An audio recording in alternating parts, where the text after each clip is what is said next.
तुम्हाला ही झणझणीत काळं चिकन आणि तर्रीदार रस्सा बनवायचा आहे का? तर ही रील शेवटपर्यंत नक्की पहा. एका मिक्सिंग जारमध्ये हिरव्या मिरच्या 5 ते 6, लसणाच्या पाकळ्या 1 इंच आलं आणि कोथिंबीर घालून हिरवं वाटण तयार करून घ्यायचं. धुतलेल्या स्वच्छ चिकनमध्ये मीठ आणि ते हिरवं वाटण लावून तासभर ठेवून द्यायचं. त्यानंतर कांदा आणि सुकं खोबरं काळसर होईपर्यंत भाजून घ्यायचं आहे. हिरव्या मिरच्या, लसूण आणि आलं हे सुद्धा काळसर होईपर्यंत भाजून घ्यायचं.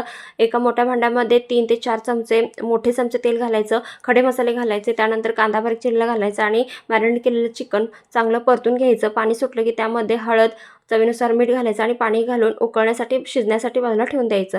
त्यानंतर जे भाजलेले मसाले आहेत त्याचं वाटण तयार करून घ्यायचं.